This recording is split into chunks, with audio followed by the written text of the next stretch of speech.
Hello, everyone. I'm Michael. So the purpose of this presentation, as Warren said, is to provide a case study of the challenges that guys who are gay and young face when it comes to HIV risk in education. We're talking about gay health generally here, but we are an HIV organization, so that's what we're going to focus on. We can maybe discuss later the intersection between, or maybe too much HIV in gay men's health, but that's something that we can talk about. I'll go on to explain the process we recently went through in developing a gay youth project focused on prevention and awareness at YouthCo, and the challenges of actually who we were trying to target, as well as how we would target them. I'll then go on to explain why we decided on a community intervention, how we decided between defining gay, MSM, bi, and all those identities, and then a brief description of the project that we intend to implement. So just to go, I'm using YMSM to describe young men who have sex with men. That can include guys in high school who are not necessarily out, who don't have a fully formed sexual identity, but generally it goes up to the age of 22, 25. So we know that young MSM continue to have unprotected sex. This is due to a lack of inclusive education and a lack of assertiveness that comes with being young. Homophobia, social exclusion also contribute to a need for affection and approval when they do find a partner. We know from the Man Count survey that almost a quarter of Vancouver's gay and bi guys under 30 have never been tested for HIV. We also know that when you add the additional categories of race and ethnic groups onto young MSM, that you get a higher prevalence of HIV. It's almost twice as high in African American MSM, as well as in Aboriginal MSM are at higher risk in Canada due to the lasting traumas of colonialism.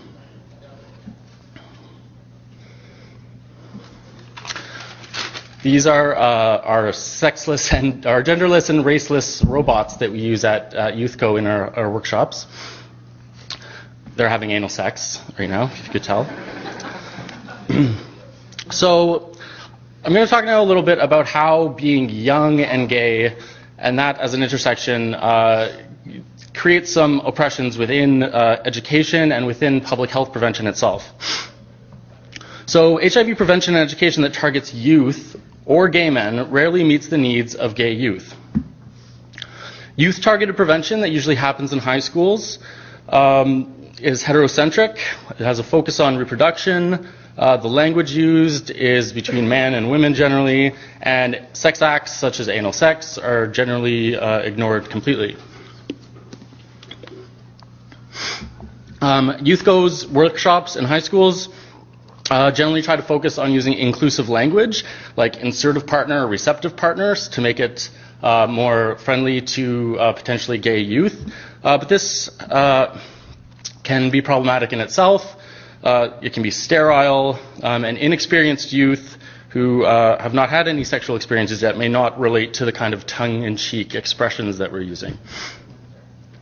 In-school education also equalizes risk. It tells young people that all people who have sex have the same risk of acquiring HIV, and that's not true. Well-meaning teachers may say this is no longer a gay disease, which also gives further perception that that men who have sex with men are not at higher risk. Gay-targeted prevention can be ageist. I'm 28 at YouthCo, and sometimes I have no idea what the 20-year-olds are talking about.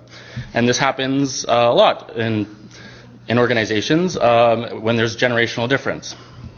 Public health images often rarely depict people younger than the age of 25. Where are the posters with twinks on them? You know, they don't really appear that often.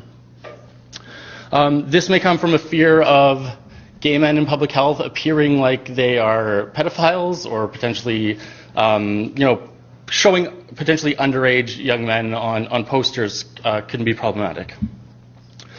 One good thing from this was in the Do the Math campaign. There was the one poster with I think it was 3 hipsters having a threesome in an alleyway. Yeah, Wayne's nodding his head. Yes. We got a lot of good feedback yeah, there's a lot of good feedback from younger people about that one. It really spoke to them. They really internalized the message from that one. Never mind. Also, in the more ageist thing, we can assume the experiences of young people. As we get older, we try new things. We become more used to more extreme sex acts through pornography or through experience.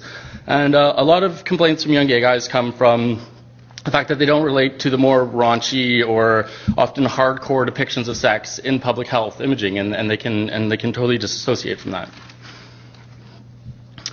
Why is there never any direct education to gay youth? We tend to focus on campaigns, and we expect young people to see posters and then go explore on their own.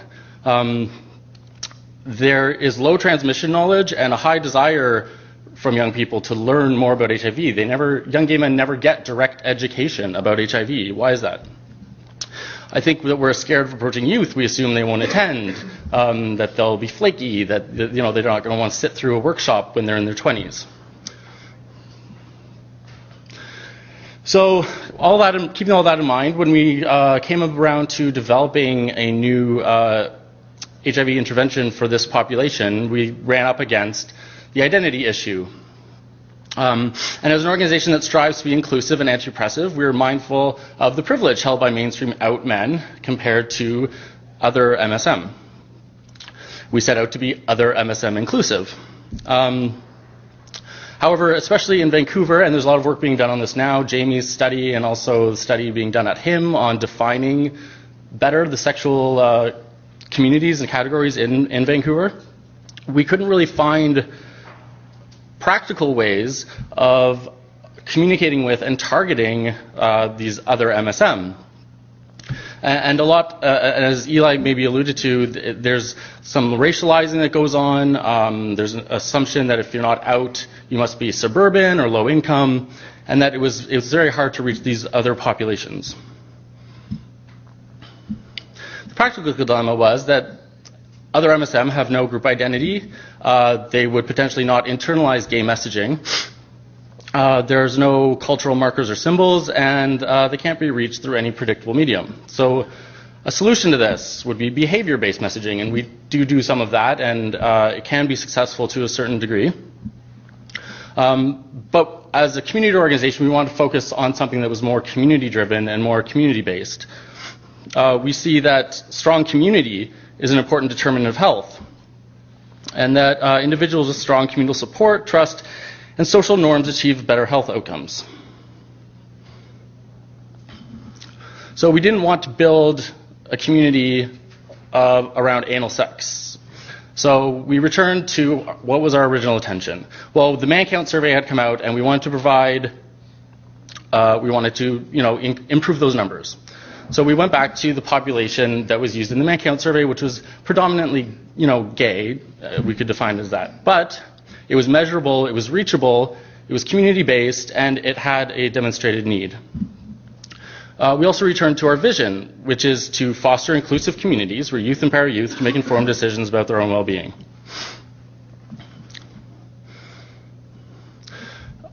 So I think we got a little too caught up in trying to define people more than they were even defining themselves. So our conclusion was to start with a vibrant pre-existing gay community that had the demonstrated need, and to work to expand that community, and to work to make it stronger, better informed, and more inclusive. To do this, you can't do this through a broadcast model in terms of us talking to a population and defining that population. You need to use a peer-driven social network diffusion model, and this will allow the community to expand organically. Again, in Jamie's study, they're using this method in their sampling, where they give tickets to the participants who will then pass it out through their social network. That way the community and the population defines itself. So in this model, we can see that communication is a dialogue, the audience is defined, and the community is defined by peer relationships. And the identity is self-defined based on social and, up for debate, sexual relationships.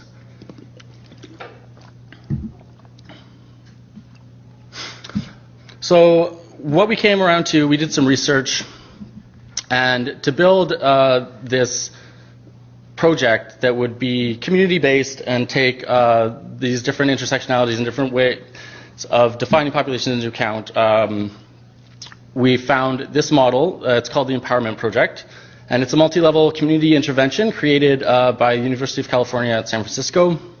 It's been implemented in small communities. It can be changed to meet the needs of different racial groups. And it uses formal and informal outreach and peer referral to funnel guys into socially based HIV workshops. So the goal is to deliver direct HIV education to 15 to 20% of the gay youth population, which is not something that, as I alluded to previously, is not usually done. This should increase knowledge around HIV, communication, testing, and builds community and decreases stigma. So in conclusion, this was meant as a case study to highlight some of the theoretical things that everyone else talked about, and I hope it did that, and I think we will open up for a panel now.